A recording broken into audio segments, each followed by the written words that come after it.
Hey everybody, Captain Tech Review here, and oh, what's this? I have the AMD Ryzen 7 CPU. Yes, I do. I got my brand new Ryzen 7 1700X CPU in today, along with my new Asus Prime X370 Pro motherboard. I can finally put this bad boy together, and I'm gonna be doing that right after this video. So we're gonna quickly wrap this up, and I can get to building. So without further ado, I'm going to call this my budget-minded friendly build, and I have the links in my description below for all of the items that I have purchased here today.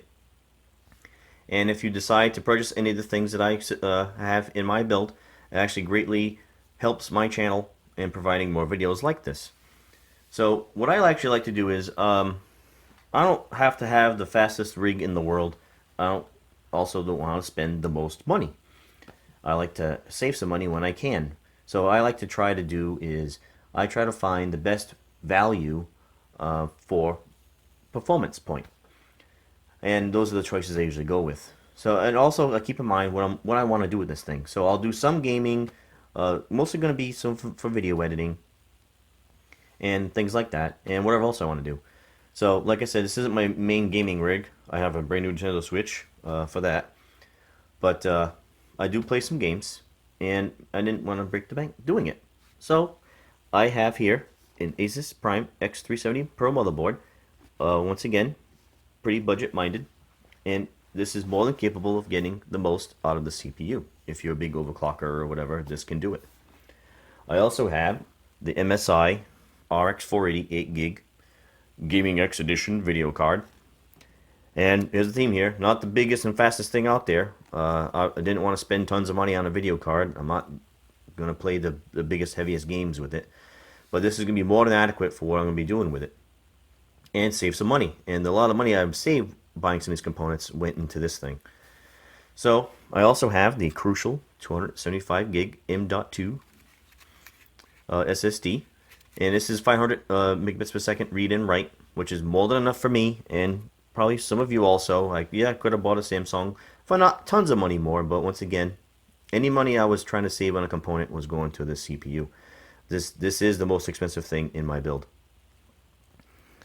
I also have here a crucial Ballistix 16 gig DDR4 2400 megahertz memory, which is going to be more than adequate for this build. And also the AMD Ryzen 7 CPUs currently are a little bit finicky on what memory can run at clockwise. So this memory stick actually is on the qualified vendor list for the X370 Pro motherboard, so I know this will work fine.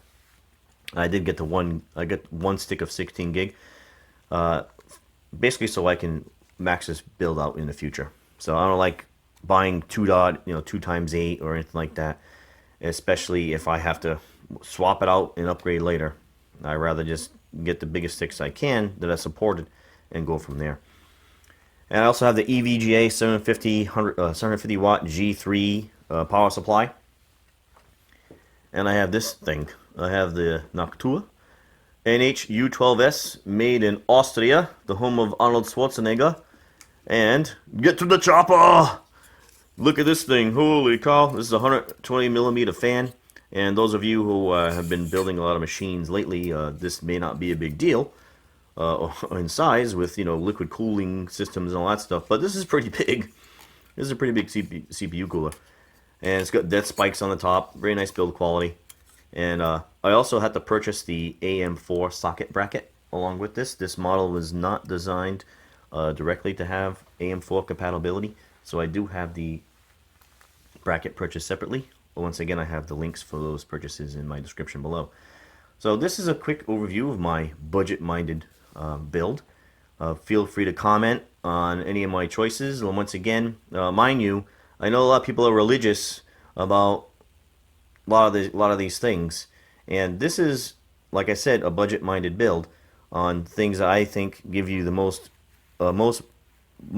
bang for your buck in performance for the price. So you may or may not agree, but this is just my opinion, and I think this will work a lot fine. Once I'm done building, I'll quickly go over what we got and maybe do some benchmarking. I also have a Thermaltake Suppressor F31 case that I couldn't fit in this camera because it's so big.